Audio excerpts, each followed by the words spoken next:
Well, hello everybody. You do not need Mariah Carey or Love Actually, because we offer you the Gary Neville Podcast, which comes to you live this Christmas time from a buoyant Villa Park, off the back of a wonderful win for Aston Villa, in the context of the fact, Gary, that it was their 10th on the spin and that they hit Christmas 3 points off the top of the Premier League. What did you make of it? What a run they're on, and to win 10 on the run for any club at any time is really outstanding. And they weren't at their best today in the game, but they're a solid group with a couple of excellent players, one very special player that we'll talk about, I'm sure, shortly.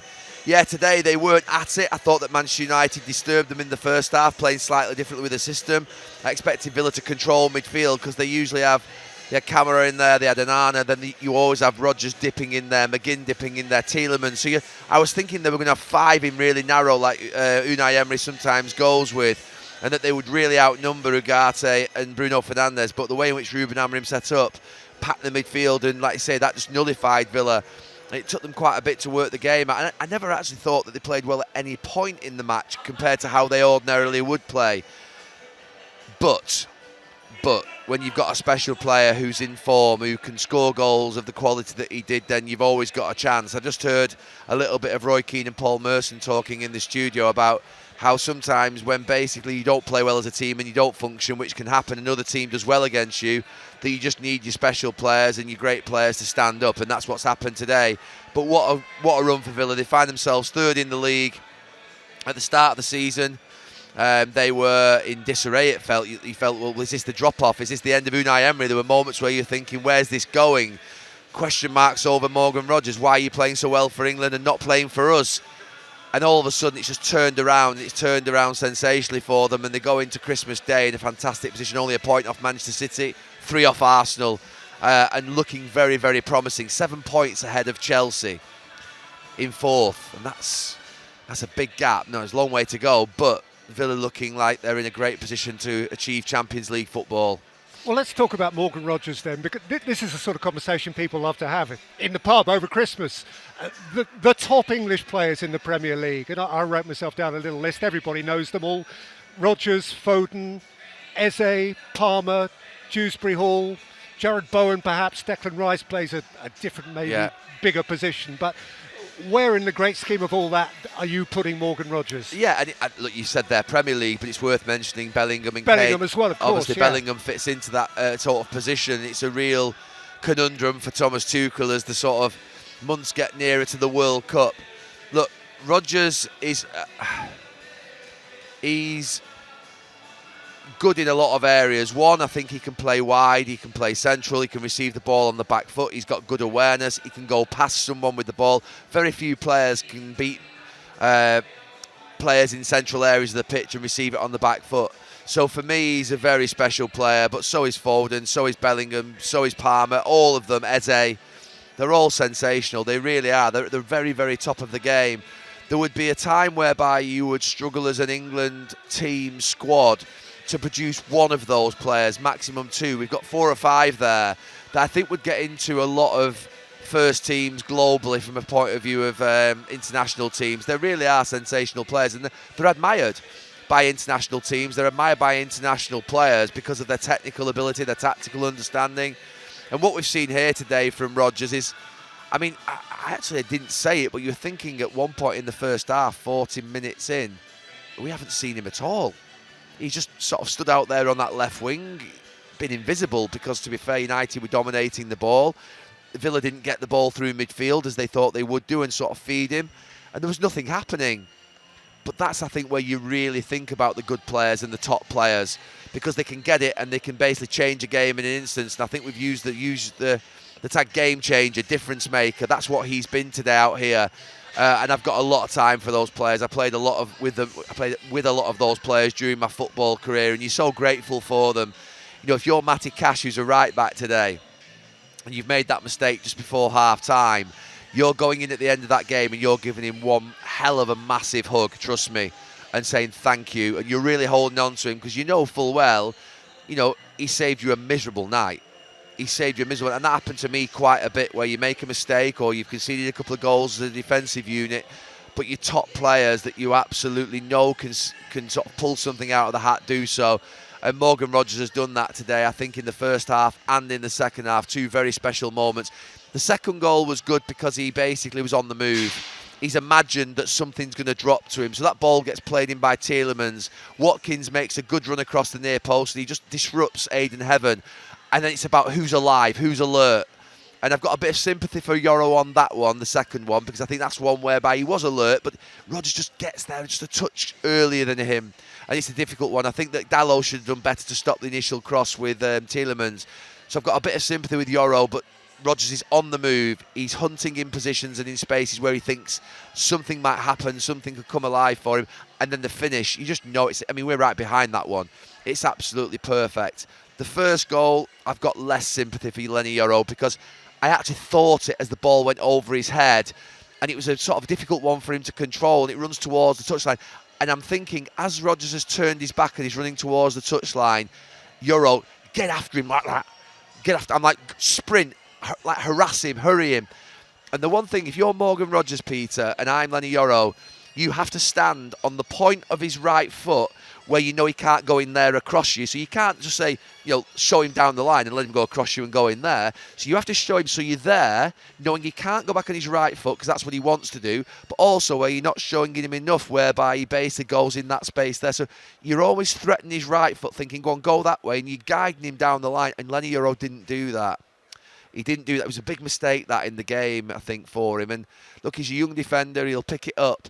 But, yeah, I was surprised. I think if you're doing your homework before the match and you're a right-sided centre-back that's going to go out there and end up in the right-back position, which he did there the other night against Semenya for Bournemouth. He's played that role twice now, Lenny Yoro, where he's had to go out there almost as a right-back. You've then got to think about before the game, what's my picture of the match? What's the match look like? And I used to think, who am I playing against? And I remember getting done by David Ginola at Newcastle. He could go both ways, Ginola. He had a left and a right foot. And I was cutting off his left foot, thinking he's going to go that way. And he went back on his right and he swung it into the far corner.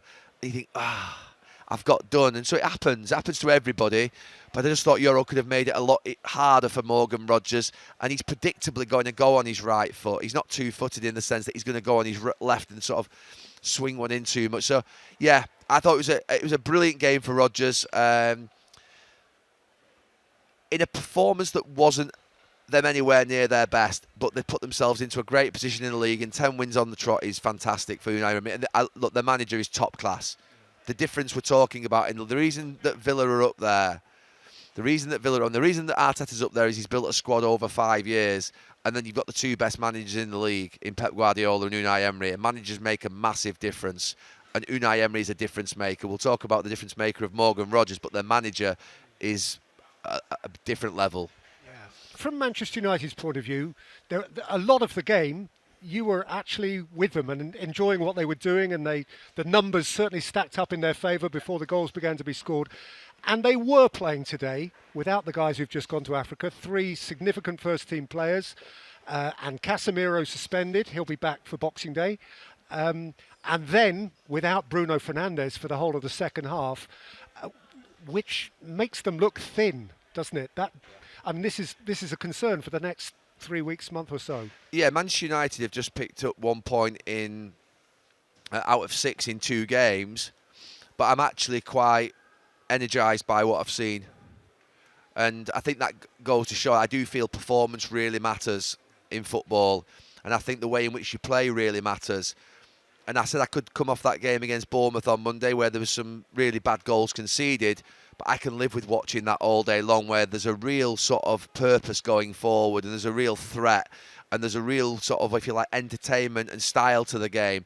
Similarly here today, I thought they were very good, Manchester United. I thought it was a really good performance, but the details of the 2 goals have cost them. Now, that's going to continue to happen whilst they don't have the likes of Maguire and De Ligt, and they don't have players, to be fair, that would make them a lot stronger. I don't think they're anywhere near good enough to get into that top 3. But what I have seen in these last 2 games are a couple of things. One, the manager has changed. Quite obviously, the system that he said he would never change, the 5 or the 3, the 2 in midfield, the 2 wing backs, and the 3 up front, the 1 up top, and then the 2 narrow forwards. That has been thrown out of the window in the last 2 matches. We've seen that change. That's a good thing.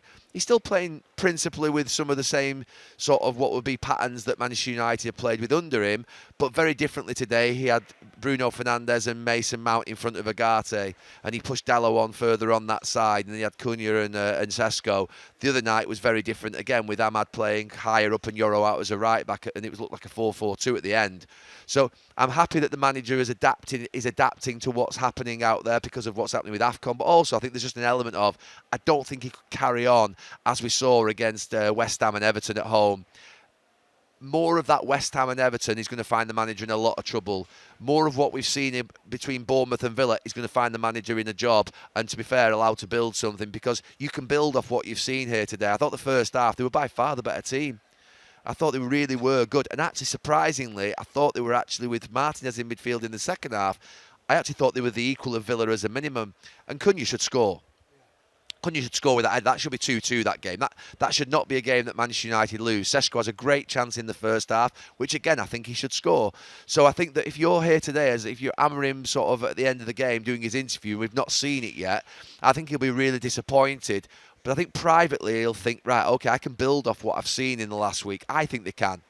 You know, and I've been one of the biggest critics when I've seen them play against Everton and West Ham. I think that's a load of rubbish. That is stale, boring, what I call nonsense football, leaving 3 at the back against 1 when you're 10 men against 10 men. However, I think what they've done in this last 5 days, 6 days, I think I can more than live with. I think they've been good performances. What they have to do now is get the defenders back. They obviously have to get Ahmad and Mbeumo back from AFCON, and that's going to be a good few weeks. Losing Bruno Fernandes, that was just a shock, wasn't it, to all of us, because he just plays all the time. He's ever present. So it is going to be hard for them in this next few weeks because of what's happening and the circumstances of their 2 best centre-backs, their best central midfield player, and maybe out for a few weeks. It looked like he'd done his hamstring. And 2 of their best forwards, Mbeumo and Ahmad, out. So that's going to be challenging for them. But if they can get them back in January, Manchester United can still finish in the top 5. And I will say that, to be fair, because they've turned down or missed 3 or 4 opportunities in the last 3 weeks to get into that top 5. But I do think if they can get those players back and they can stay fit, they can do something. But I think if Ruben Amorim's got to approach it with the way in which he has in this last 5 or 6 days, that system has been tweaked, more than tweaked in the last 5 or 6 days. And I think with Mount, Cunha, Fernandes, Sesko and Mbeumo, Ahmad out there on the pitch, probably not all of them, but probably 4 or 5 of them, Manchester United will cause a lot of teams a lot of problems. And until they get back, I noted during the second half how often you were complimentary about Lisandro Martinez playing in midfield. I mean, didn't he play well? And can he not play a really important role, at least for the next month? Yeah, at half-time, maybe I was thrown by the fact that when Bruno Fernandes initially went down with his hamstring, he pulled up with his hamstring just here, he sent Xerxes out, didn't he, the manager, to warm up. And I thought, yeah, I think that's right. Xerxes can drop in. And I liked the idea of having Mason Mount and Xerxes behind Sesko, and Xerxes and Sesko being potential threats from crosses, running into the box. And maybe Mount just dropping back a little bit and playing deeper alongside Agate. When I saw that Martinez came on, I thought, how are United going to get a goal? How are they going to really pose a threat? Now, they didn't really pose a threat other than that one chance that Cunha had, but it was a massive chance, by the way. I would have liked to have seen, I think, the two Mount and Xerxes off Sesko with Cunha floating in and around them. He didn't go for it, but you're right. I think that Martinez, when he came on in that holding position, Villa didn't put any real pressure on him, but I thought he was good on the ball. I thought he was tidy. He did a good job in there.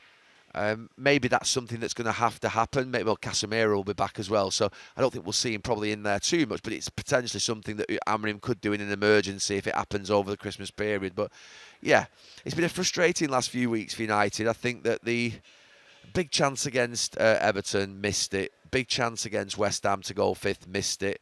Today was a chance to go 5th again, but I don't think it was a big chance missed because it was Villa away on a great run above them. I don't think anyone was expecting United to win here today. I think that feeling was a point would be a great result, and I think they've played quite well in the game and should have got a point out of it. So, Gary, now with Arsenal and Manchester City having won yesterday, we've got Arsenal 39, City 37, Villa 36, and then a 7-point gap. Of the chasing pack, Liverpool were the only winners. Right down to the next, I think, were Brentford in 12th. Surprisingly, there were a few draws in there. So are you now drawing a line beneath those three? Yeah, I mean, I'm drawing a line beneath, to be fair, the top two. I think Villa are there and they should be respected, but they're not going to win the league. I'd be amazed. A lot would have to go wrong for Arsenal and City, for Aston Villa to win the league. I look at the league, it's bizarre. I mean, not bizarre in the top two, but just bizarre beneath it in terms of what's happening. You're not sure what's going to happen each week. I thought the game I did last night, Liverpool-Tottenham, was a really strange game. I mean, obviously it was impacted enormously by ill discipline. It probably in some ways, not helped Tottenham, but it galvanised their crowd a little bit, not against the referee, but I came away from that game last night. I mean, the referee, I don't think was amazing, but I don't think he had a bad game with regards to the big decision. I didn't come off thinking the referees impacted that game as much as the actual ill discipline of Tottenham's players. Simmons' challenge was a poor one, and Romero, I mean, he's like Captain Chaos. The minute he gave that goal away, just for the next half an hour, was just a walking time bomb around the pitch. But like you say, that City are dangerous. They've got Haaland and they've got Pep Guardiola, who are someone very special on the pitch and someone very special, obviously, on the bench. And that is the biggest threat to Arsenal, other than them getting injuries to, say, Declan Rice or a couple of other players. But Arsenal, I think, I wouldn't be too worried about the fact that they've scraped through these last couple of games. I think that happens. They weren't great at Everton last night, but were they ever going to be amazing there? I mean, I thought they could have gone 2-0 up as well and made it a lot more comfortable for themselves. I think Arsenal are in a good position. What's going to be really interesting is how they handle it once they get to March, April, May. That's when it's going to be really interesting. But I think coming out of the new year, I feel like going into February, March, Arsenal will extend their lead, is my honest view. I think they'll get to 5-6 points again. I feel it's their year. I feel that they were always going to get maybe closed down a little bit by City. And I might be completely and utterly embarrassed by the fact that Pep Guardiola and Haaland and co could go and win the league again, because I know City fans are getting quite confident. I speak to a few of them and they're thinking it's their year. They're thinking, here we go, we're close to them, they're going to bottle it come March, April, May. But I'm not sure this Arsenal team will bottle it this time. The other team I wanted to pick out, I don't know why really, I think maybe because you've spoken to me about them a bit recently and you've watched them a bit recently, is Leeds, who maybe had the standout result of the weekend. I mean, nobody beats Palace 4-1. And they've given them a right good bruising, and they're creating a gap ahead of that bottom three. Yeah, I did those games. Going into that week, it was City they had, didn't they, on the Saturday, and then they had Chelsea, and then they had Liverpool. And that was the week where you were thinking the manager, the coach, could be under real pressure and potentially lose his job. And they could be cut adrift, and they could be really well down there. I mean, what a turnaround. The change of system, which I think happened in the last 25 minutes against City. They then played it against Chelsea, which was a big night. It was almost like a turnaround game for the club, the entire club. And then obviously against Liverpool, that was a memorable sort of game in respect of how it sort of flowed back and forward and the resilience to stay in the match in the late goals. I think Leeds have got a real chance. I had Burnley, Wolves and Leeds to go down at the start of the season. I think I'll be right with Burnley and Wolves. I'm not so sure I'm going to be right with Leeds, because they've got something that I think that, again, this is dependent upon them keeping 2 or 3 players fit. I think Ampadu's important for them, and I think that Calvert-Lewin's important as well. The 2 wing-backs are important, Bogle and Goodmanson. I think they're really sort of energised down that sort of, you can't just find wing-backs left, right and centre to do the job that those 2 do. So I think for me, Leeds have got a real hope. Their manager, I think, now gains strength through coming out of it, and they're starting to pick up their performances and make Ellen Road a place that you would expect it to be when they're in the Premier League, which is somewhere where teams don't want to go to because they know they're going to have a rough ride, and they're making it that way. And it's really interesting down there because a lot of people are saying West Ham will be all right because Nuno won't go down, and Forest will be all right because Daishi doesn't go down, and actually Monday Night Football tomorrow is a really important game. Fulham and Forest are either side of Leeds in that sort of bottom 5, 6, 7, whatever it is. So that narrative is going to be a really interesting one to follow. I think that West Ham, Fulham, Forest, I think they'll be looking at Leeds, and they should be looking at Leeds and thinking, that's making me feel a little bit uncomfortable. I think they would have looked at Leeds 3 or 4 weeks ago like I was. Burnley and Wolves, they'd have been looking at and thinking they're just sort of, if you like, they're tanking. And they'll be looking at Leeds and thinking, well, they'll go with them and we should be able to be okay. But I think they'll be looking at Leeds and the levels of performance, what they're doing, their results, picking up points against Chelsea, Crystal Palace, nearly against Manchester City and Liverpool. Well, did against Liverpool, but nearly against Manchester City as well. And thinking, oh, this is a bit uncomfortable. This is a bit awkward. This is not what we expected. So they need to really shape up those other clubs, because if they think they can't go down, I mean, none of them will be thinking that. The fans won't be thinking that. I mean, there's no fans in the Football League that can be conned. They know what their team looks like. They're not going to feel sort of, if you like, relaxed at all if you're in those sort of seats at sort of the London Stadium or at the City Ground, or at Craven Cottage. They're going to feel a little bit sort of disrupted as they go into their Christmas dinner. Yeah. Do you have any further business? No, not really. I thought yesterday watching Chelsea and Newcastle was quite interesting. I watched that as I came down to London for the Tottenham-Liverpool game. I thought there was a penalty on Gordon, the one by Chalobah where he barged him. I mean, something sometimes so obvious whereby you can sort of start thinking, it was a crazy challenge. I thought that was a bit unlucky. Watching Chelsea in the first, that's interesting thinking about Maresca. And it's really obvious that Maresca is a fantastic coach, isn't it? And it's really obvious that there is a group of players who are really young, who have got fantastic potential. And I just wonder whether Maresca would just change the model slightly. He's been brought in to work with these players, but you do need an experienced spine. You watch Chelsea sometimes. You watch Chelsea in the first half, and they look a little bit like an academy team that are playing in a participation game. That it's not really a serious, aggressive, horrible fixture. And then you watch them in the second half, and they look like they're a thrill. And you can see that with Chelsea, because that's what you get with young players as well, who maybe haven't got that sort of physical experience and that maturity. You watch them sometimes and look, they are youthful and they look youthful and they play youthful. And the manager, to be fair, plays that way as well. But if you had just some more experience down that spine and some higher quality in certain positions, they would be a very different proposition. It's almost like there is a sort of young manager who's fantastic, who maybe needs experienced players, and there are a group of young players who need an experienced manager. It's a bit like almost they've got sort of young, and it's sort of, yeah, I mean, they're doing well together, they're travelling well together, but I just get the feeling they're not going to get to where the ownership want. And it's not the fault of the manager or the players. I think they should have built a squad to win now. And I think they've built a squad to grow. But the problem is that you grow and then you're never quite there, because the other teams are cold-hearted killers at times.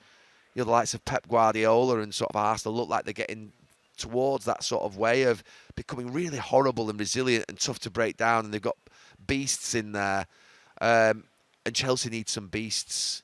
You know, when you think of the teams that Chelsea had with the likes of Terry and Makelele and Lampard and Drogba and Diego Costa, they were battering rams. They were massive physical presences and leaders and big presences, and they just need, it's easy saying maybe they would say they're on the road to that.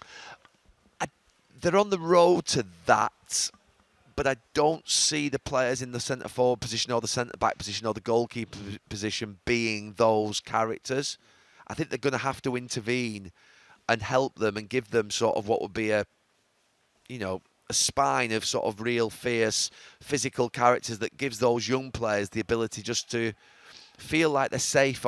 You go to Newcastle away, and I travelled there as a 20-year-old into Anfield. You need people alongside you in that spine of your team that can hug you and cuddle you and get you through it. You know what I mean? It's from a football perspective.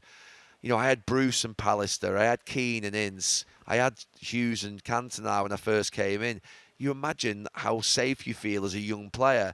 Those Chelsea young players don't have that safety of that spine. They just don't, and I think they need that. I'm not saying they need all six of those, but they need, one in each position. I don't think they've got it. Maybe midfield they have, but not in the other areas. So, yeah, just interesting watching them. Yeah, I feel like sometimes I'm watching them and I feel like it's quite frustrating because you feel like they could be further ahead.